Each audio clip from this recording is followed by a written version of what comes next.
In at number 10, Lana Del Rey. The beginning of the end for Lana Del Rey started with a letter that was a question for the culture. At the start of the letter she posted, Lana said, "Now that Doja Cat, Ariana, Camila, Cardi B, Kehlani, and Nicki Minaj and Beyonce have had #1 songs about being sexy, wearing no clothes, cheating, etc., can I please go back to singing about being embodied, feeling beautiful by being in love, even if the relationship is not perfect, or dancing for money or whatever I want, without being crucified or saying that I'm glamorizing abuse." This letter came after she was criticized for being anti-feminist and glamorizing abuse in her most recent album. However, this letter led to her being cancelled by the general public on Twitter because the majority of the artists that she mentioned were of color, which is why we saw the very punny hashtag, if you will, of Lana Del Racist starting to trend on Twitter. She did clarify later on that post was not meant to be racist and that she loves all of those artists, but the haters just weren't having any of it. In at number 9, Jeffree Star. Jeffree Star's cosmetics company has brought in hundreds of millions of dollars, and according to Forbes, he is now one of the most powerful figures in the industry. Star first rose to fame when his makeup vlogs on YouTube became very popular. From there he went on to launch his own cosmetics line, but before that though, he was a modestly successful MySpace musician for a brief period of time. However, now that he is intertwined with all of the drama happening in the beauty community,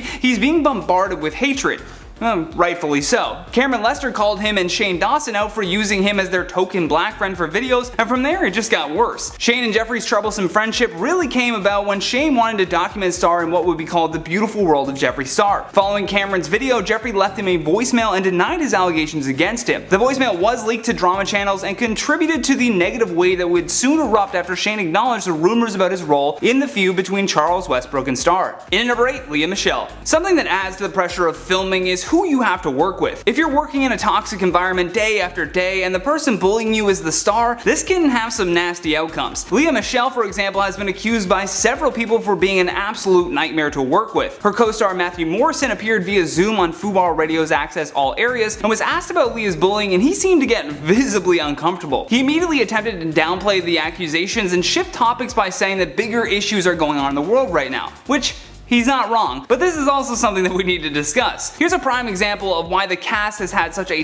terrible time following the show. I think that whatever went on behind the scenes was kept very hidden from the public. They play these cheerful high school kids, but in reality they were all just adults with demons. Now, with Matt not acknowledging the accusation made against Lea and covering for her, it only discredits what these people have said about the former Glee star. In at number 7, Tory Lanez. Canadian rapper Tory Lanez, whose real name is Daystar Peterson, recently gained mass popularity throughout this pandemic by constantly doing Instagram live sessions. His show was called Quarantine Radio and featured a ton of content that broke the community guidelines of Instagram. That being said, he was still crowned the Quarantine King by his followers. With clout around his name now, we saw Tory hanging around with the likes of Kylie Jenner and Megan Thee Stallion. Which brings us to what Tory is being exposed for and cancelled for right now. Megan was in the car with a friend, Tory, and a member of his security team driving through an LA neighborhood. Apparently an argument took place in the car that resulted in Megan deciding that she was going to just get out and walk to where she was staying. I guess it was just really close to where she was and she didn't want to be in that car anymore. However, before she could do so, Tory allegedly shot her in the foot. Well, not allegedly, she got shot in both feet and there's proof of that. Since y'all so worried about it, yes, this Tory shot me. You shot me. Either way, Meg calling Tory out led to many of his fans turning on him, and thus another celebrity was cancelled. In at number 6, Vanessa Hudgens. Vanessa Hudgens has had some major issues with her fans after departing from her once innocent Disney image. Her fans loved her in High School Musical, but when she started doing films like Spring Breakers, it seemed like she was trying too hard to break that image. When the lockdown started happening, she got herself into even more trouble while doing some Instagram live streams with her fans. Her fans were asking how she felt about the quarantine, and Hudgens said, "Even if everybody gets it, like, yeah, people are gonna die. It's just terrible, but like, inevitable?" At that point in time, no one really had any idea when these lockdowns would be lifted. You could clearly tell that she was annoyed by the inconvenience of needing to lock down to protect the sick and vulnerable. It's like, oh, sorry, Vanessa. But this kind of selfish behavior was frowned upon by many, believe it or not, including whatever fans that she had left. She did try to salvage her career by tweeting this reply that said, "Hey guys, I'm so sorry for the way I have offended anyone and everyone who has seen the clip from my Instagram live yesterday. I realize my words were insensitive and not at all appropriate for the situation our country and the world are in right now. This has been a huge wake-up call about the significance my words have, now more than ever. I'm sending safe wishes to everyone to stay safe and healthy during this crazy time." No mention of the, it's like inevitable that everyone will die. That's my impression of Vanessa Hudgens drunk on her Instagram live feed. In at number 5, Wendy Williams. Wendy Williams is no stranger to stirring up controversy with her daytime talk show appearances. In fact, it's probably the only reason why people actually tune in to watch her show. That being said, Wendy took things way too far when she decided to mock Joaquin Phoenix and the scar on his upper lip. She first told her audience that she finds him oddly attractive, but when he shaves off his mustache, he's got a hairline fracture. Then she goes on to add that it's a cleft palate right before she mocks people with cleft palates. One of those, what do you call it? Cleft lip. Yep. Cleft palate. Yep. He's got this. Yep. He's got this. Uh-huh. No, I find it to be very attractive. Canadian football player Adam Bighill was one of the many people that criticized Wendy for her remarks on social media. Adam tweeted, "Today is Beau's big day. He is getting his lip repaired today in Winnipeg by the fantastic Dr. Ross. Thanks to everyone who has reached out, and in advance, thanks for any of your well wishes for Beau. He is so loved." In response to the backlash, Wendy tweeted in response to Adam's post saying, "At BigHill44, we're thinking about Beau today as he is in surgery. I want to apologize to the cleft community, and in Beau's honor, our show is donating to Operation Smile and Aim Her Cleft Palate, and encourage our Wendy watchers to learn more and help support the cleft community." You could have done that before people got mad at you. I really hate when these celebrities do that. They make a mistake in something and they're like, okay, I'll just throw money at it and that'll solve the issue. No, it doesn't. You cancel. In at number 4, Shane Dawson. After what happened to George Floyd, America went into civil unrest and the people demanded answers from law enforcement. Along with that, however, comes the necessary task of curating our culture to get rid of the problematic people who only add fuel to that fire. Get rid of sounds awful, but what I mean is hold them responsible so that we can admit our mistakes and move forward as a society. The weirdest part about Shane Dawson doing blackface is that he's done it on more than one occasion, and done so in a time where we thought that people would be more tolerant. Even weirder is that when he apologized for taking his sketches too far with blackface, a bunch of his white fans were like, "Oh, we forgive you."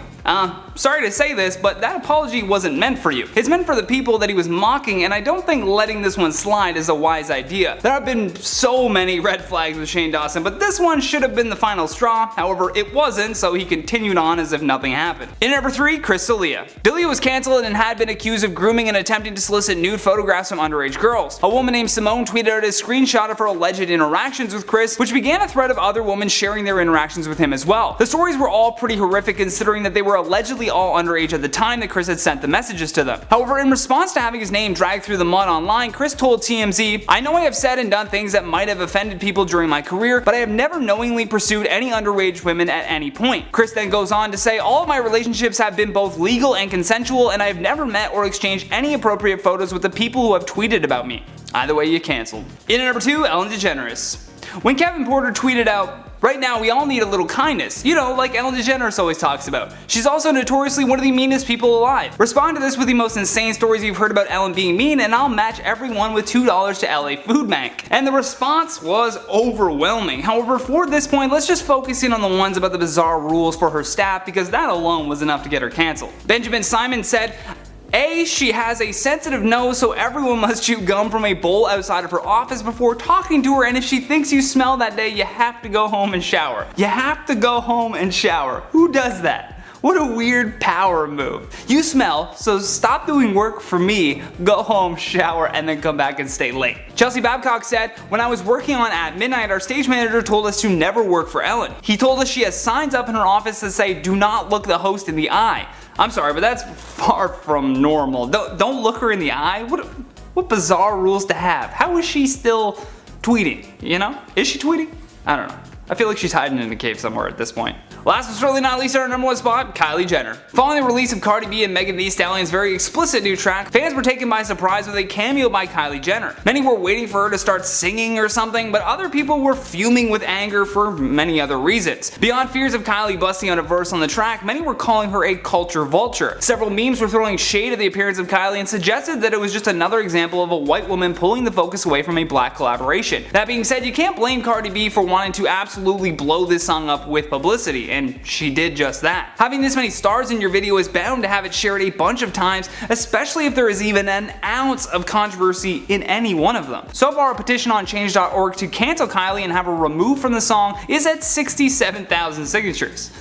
A lot of mad people. Big mad. He mad, they mad. In at number 10, Liza Koshy. After a video of her using a mock Asian accent resurfaced, YouTuber Liza Koshy took to Instagram to apologize. Another clip included footage of Koshy pretending to speak Japanese. Her last video though is one simply titled "I am so sorry," and the video is simply a recording of her apology letter as the cursor blinks on the final words. In the letter she writes, "What I once thought of as innocent jokes were actually tainted with implicit bias, and what might have been intended as playful was actually to some incredibly painful. And for that, I am sorry." One of these videos in question was originally posted back in 2016 and includes Koshy putting on an Asian accent while tasting candy from Japan and Hawaii. Although she wasn't alone for this one, in that video was her fellow YouTuber and at the time boyfriend David Dobrik. In at number 9, Jake Paul. Whether or not you've ever enjoyed Jake Paul's content, he certainly has built an impressive fanbase over the years simply by acting like a maniac. He's garnered over 20 million subscribers on YouTube, most of which truly enjoyed the content that he's posted over the years. Jake already had some people beginning to hate him when he tried to sell a gambling service called Mystery Box to his young fans, but the straw that broke the camel's back came when he decided to do some filming in Arizona. During the riots that took place in multiple areas around the city, Jake found himself on camera being handled a bottle of vodka that was stolen from a PF Chang's. Following that, he was arrested for unlawful assembly and trespassing after multiple eyewitness accounts notified the police. Then on top of that arrest, his house was raided by the FBI in connection to the Arizona looting, and they uncovered a ton of weapons. In fact, one of them was just sitting next to his hot tub. Not sure why you'd need that so close. If you're in the hot tub,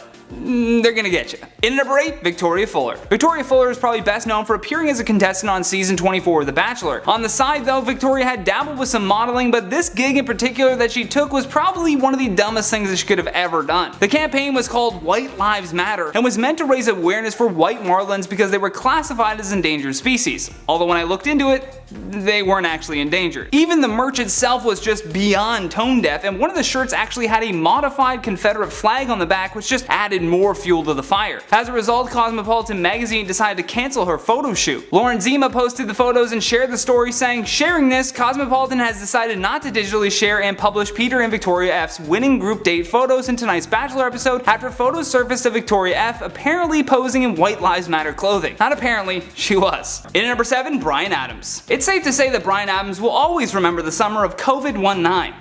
I hope someone gets that joke. The 60-year-old Canadian singer stirred a ton of controversy after having to cancel a 3-night stint of shows in London. In the tweet he said, "Tonight was supposed to be the beginning of a tendency of gigs at the Royal Albert Hall, but thanks to some bat-eating, wet-mark, animal-selling, virus-making greedy bastards, the whole world is now on hold." Okay. Now, regardless of where the coronavirus came from, it's tweets like this that are causing a violent energy, if you will, towards Asian Americans. Oddly enough, Adams got more annoying when he tried to spin this tweet into an advocacy for a vegan diet. This really upset a lot of people, and rightfully so, and one user even commented, "Did not have Bryan Adams tweets racist bullshit as a 2020 moment, but here it is, right before our very eyes." In at number 6, J.K. Rowling. The author of Harry Potter will go down as having some of the most savage tweets out there. She has a strong passion for shutting down trolls. In reply to someone mocking her wealth, J.K. Rowling said, "I'd type a longer retort, but these diamond buttons really hurt my fingers, although sometimes you can take things a little too far." In response again to a hater who said, "Glad I caught this article on Yahoo, I will now burn your books and movies too," J.K. Rowling replied with, "Well, the fumes from the DVDs might be toxic and I've still got your money, so by all means borrow my lighter." That is an insane thing to say to someone that is just criticizing your work. And just ignore them. If anything, you're J.K. Rowling. You're loaded. And she also just recently made some very transphobic tweets that utterly enraged whatever Harry Potter fans that she had left. In at number 5, Doja Cat. At the start of the pandemic, Doja Cat was upset that she had to stay in her home, and therefore she was spouting off about how weak the virus was. Weird flex, but okay. I believe she said it could be fixed with a little Mucinex, tea, and a catnap. Huh? Comment if you got that. However, what really started the Doja Cat is over party was allegations that she had participated in a racist chat room. First, let's check out the original tweet that wanted her cancelled. This Twitter user said, "Why Doja Cat is being cancelled. She was an active member in racist chat rooms and was known for being anti-black. She made a song mocking police brutality." There was also a clip that someone had recorded of Doja right smack dab in the middle of an alt-right video chat. The bizarre thing with this one is that despite her claims that she was never part of this chat group, there was an interview that she did in 2019 with Paper Magazine where she clearly stated that she was obsessed with a chat room that she couldn't name. That was the chat room. In at number 4, Abby Lee Miller. Abby Lee Miller is another celebrity that is no stranger to creating controversies, and she did so many times in the reality TV hit show called Dance Moms. Throughout her time on the show, she has made numerous headlines for repeatedly screaming at her young students in her studio, and has been called out for styling children in costumes that are barely in existence. She was once even sued by a 13-year-old dancer over allegations of emotional abuse. However, after Adriana Smith, mother of season 8 star Cameron Smith, alleged that Abby had made racist remarks towards them, she promptly pulled her daughter off the series. Miller denied the claims but then issued an apology saying, "I genuinely understand and deeply regret how my words have affected and hurt those around me in the past, particularly those in the black community. To Cameron, Adriana, and anyone else I've hurt, I am truly sorry." Regardless, the Lifetime Network decided to sever ties with Miller as a result of these allegations made against her. In at number 3, Jimmy Fallon. Tonight Show host Jimmy Fallon apologized for doing an impersonation of fellow comic Chris Rock while in blackface during a 2000 episode of Saturday Night Live. Discussions of Jimmy's 20-year-old skit surfaced after a video of it was posted online. According to entertainment trade media outlet Variety, it was first posted on Twitter by a user named Chef Boy O'Dear, if you believe that's his name. Great name. And he showed Fallon as Chris Rock appearing on a talk show. When the clip began to go viral, many people called for Fallon to be fired from The Tonight Show altogether, although instead he just issued a lengthy apology. Fallon tweeted, "In 2000, while on SNL, I made a terrible decision to do an impersonation of Chris Rock while in blackface. There is no excuse for this. I am very sorry for making this unquestionably offensive decision, and thank you all for holding me accountable." In at number 2, Chase Stokes. Netflix star Chase Stokes, who played John B in the series called Outer Banks, just recently had to go back through his Twitter and Facebook timeline to delete some older insensitive tweets. In one of those tweets, Chase said, "Why do fat people on planes insist on tightening their seatbelt as tight as it can possibly go? If we crash, that's definitely not saving you." He then made several other tweets using the R word to describe bad drivers in Orange County. Now, Chase took a bizarre hill to die on when he tried to explain these tweets. He apologized for them, but then claimed that his account was hacked back then, and that's why these offensive tweets were still up. If someone hacked your account, tweeted a bunch of weird stuff, you would go and delete that immediately, right? Chase tried to explain himself by tweeting, "In regards to me being hacked, because that seems to be a subject, I was hacked. I never said hackers deleted my messages. I understood that my past and what I said was hurtful, so I deleted my tweets to start fresh and not let things I said in the past continue to hurt people." So which is it? Did you say the offensive stuff and then go make a fresh? I'm so confused. So many questions, Chase. Last but certainly not least, at our number 1 spot, Scheana Shay. If you're a fan of Vanderpump Rules, I implore you to start calling the celebrity Scheana Stay at Home. In a series of now deleted tweets, the star said, "Any of my friends working from home this week should come join me for a Palm Springs quarantine." Hey, which wasn't a joke, because she went on to say, "I will continue to live my life in Palm Springs or MRD with my friends and not live it in complete isolation or fear. Simple as that. Call me ignorant, but I'm not gonna stop living." She got smacked, you guys, with people just ripping into her for being so dumb. This is not the time to be going on vacation with your friends. Listen to the World Health Organization when they tell you the importance of staying home. She soon apologized, saying, "For those who expressed concern or viewed my remarks as insensitive, I had just returned from a work trip and wasn't fully updated on the pandemic. I now understand the severity of our current predicament. Please stay safe and wash your damn hands." I guarantee you that that apology would not have come if she wasn't trying to salvage her reputation, whatever reputation she has. In at number 10, Gal Gadot. Imagine if celebrities singing from their mansions could fix this widespread panic. That's probably what Gal Gadot's first thought was the day that she decided to have a bunch of celebrities sing Imagine by John Lennon into their cell phones. Hey, you'll join us, and the world will be as one. Oh god, that little smirk that she does at the end just says it all, doesn't it? Look how pleased she is with herself. On the plus side, instead of bringing the world together for one big kumbaya song, they instead united us in hatred. It was the only thing on the internet that people as a collective agreed was about as unnecessary as a DVD rewinder. That's a really dated joke. As a result of her trying to comfort her fans, Gal ended up feeling the full brunt of the Twitterati who threw a Gal Gadot is over party upon watching the tone-deaf video. In at number 9, Demi Lovato. Back in mid-April, Demi Lovato came under fire for allegedly having a fake Instagram account that she was using to bring down Selena Gomez. The tweet shows screenshots as well as Demi going live on her fake account, which apparently proved that it was indeed her. The canceller wrote on Twitter saying, "Demi Lovato's Finsta being exposed to reveal her obsession with bringing down Selena proves how disgusting she is. Hashtag Demi Lovato is over party." This account continued to plead her case for canceling Demi by adding more conspiracies to Demi Lovato's stans, making fake accounts to mess with the details. Specifically, there was one that claimed they personally edited the Demi post, but that's a weird angle to take because if you're a fan, why would you implicate her into this whole mess? Although Selena aside, Demi has publicly bashed other female artists, which just adds to the idea that she is, well, a fake feminist. In number 8, RuPaul. Fans of RuPaul's Drag Race were appalled after its namesake became a controversy that suggested that he was more behind the times than they initially believed. The show was created to be a forefront to celebrate the LGBTQ community, but RuPaul's comments put all of that progress into reverse. During an interview with The Guardian, writer Decca Aikenhead was questioning RuPaul about the contradiction between his playful sensibility and the militant stance that he has on the transgender movement. The writer noted that RuPaul seemed to pick his next words very carefully, but still said that he probably wouldn't have admitted a transgender woman like Peppermint if she had already started her gender-affirming surgery. He went on to say, "You can identify as a woman and say you're transitioning, but it changes once you start changing your body. It takes on a different thing. It changes the whole concept of what we're doing." In at number 7, Sherry Pie. For RuPaul's Drag Race Season 12, they were burdened by a very strong accusation against one of their performers. Contestant Sherry Pie was axed from the show after he allegedly tried to groom and catfish 5 men. He had pretended to be a casting director and asked each of the men to send in videos of them doing very degrading things. Although upon the victims doing further research into this supposed casting director, they discovered that it was all just fake. The issue with taking Joey, who plays Sherry Pie, off the show though was that Sherry had won most of the competitions already, so he couldn't just be easily edited out. Sherry Pie has apologized and admitted that his behavior was terribly embarrassing. Regardless, he was disqualified from the show and the producers did their very best to remove most of his images, giving him very minimal screen time. In number 6, Terry Crews. First and foremost, let's begin with the tweet that Twitter decided was the breaking point for Terry Crews in his career. Towards the end of June, Terry tweeted, "If you are a child of God, you are my brother and sister. I have family of every race, creed, and ideology. We must ensure Black Lives Matter doesn't morph into Black Lives Better." Many advocates for BLM were furious with Terry for even tweeting this because it felt reminiscent of the All Lives Matter counter movement, which was viewed as a way of delegitimizing the Black Lives Matter movement across the United States. Francesca Ramsey even commented on his post and said, "Terry, what in the actual hell? This is the very definition of a straw man argument. Why would you suggest that a movement created to advocate for the prosecution of cops and citizens responsible for racially motivated killings could somehow morph into we're better?" The point that she's making is that demanding black equality is not the same as black supremacy, as suggested by Terry's tweet. In number 5, Jenna Marbles. Jenna has been on YouTube for a very long time, and after multiple videos of hers blew up, she really began garnering millions of subscribers. 20 million to be more precise. Although in a video titled "A Message,"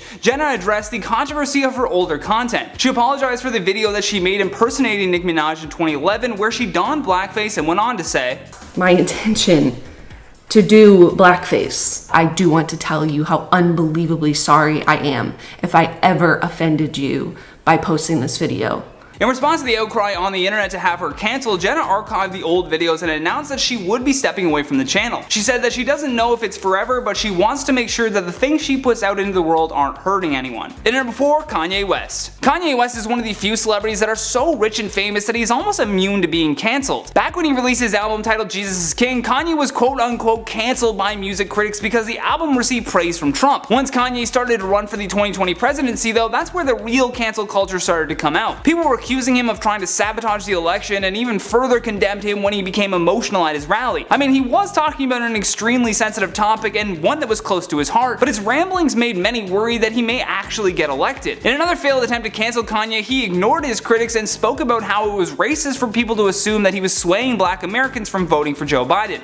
In number 3, Jessica Mulroney. CTV announced that they would be removing Jessica's reality show called I Do Redo because her recent conduct conflicted with the broadcaster's commitment to diversity and equality. Influencer Sasha Exeter accused Mulroney of trying to threaten her livelihood. Recently, Sasha made a post about the importance of speaking out against racism, and it was oddly met with criticism from Jessica. Exeter said that she was not calling Jessica racist, but said that she is very well aware of her wealth and power along with the privilege that she is afforded due to her skin color. Apparently, Jessica took offense to Sasha simply asking her audience to support speaking out against racism. All of those comments have since been deleted, but what will stay up forever is this letter from CTV that said, "Because recent conduct by one of our show hosts, Jessica Mulroney, conflicts with our commitment to diversity and equality, CTV has removed I Do Redo from all Bell Media channels and platforms effective immediately." In number 2, Cardi B. Similar to what happened with Demi Lovato, Cardi B woke up one morning to discover that Cardi B is Over Party was trending on Twitter, with the claim being that she too had faked an Instagram account. The accusation was that Cardi B was using the Finsta to throw shade at other entertainers in the industry. This apparent fake account had been used to bash the likes of Ariana Grande, Lil Kim, Meg Thee Stallion, and Doja Cat, all of which have very dedicated dedicated fan bases that were quick to cancel Cardi when they believed that she was behind it all. Although Cardi relented that the whole thing was just dumb, and in a statement about the cancellation rumor she said, "Let me make this clear, I am not a 15-year-old girl that does fake Instagrams that talk about celebrities. I have a whole life, a whole kid." I hope you have a whole kid. "Just to feed my kid, it takes me about 35 minutes, an hour to bathe her and do her hair, then I gotta do my own thing. I don't got time to do that shit." A lot of bleeping in there. Apparently she didn't do it. Last but certainly not least, in our number one spot, Amber Heard. This was perhaps one of the biggest cancel culture moments of the year thus far. The war between Johnny Depp and Amber Heard has gone on for many years, but for the majority of the time, Depp was always painted as the bad guy. When Heard was exposed as a domestic abuser in his $50 million lawsuit, we got to hear all the insane things that she had done to him. A Change.org page was started as well that wanted her removed from Aquaman 2, and with over 480,000 signatures, they are almost at their goal. If she does indeed get removed from the project, it's safe to say that this will go down in history as one of the biggest wins for the cancel culture mob.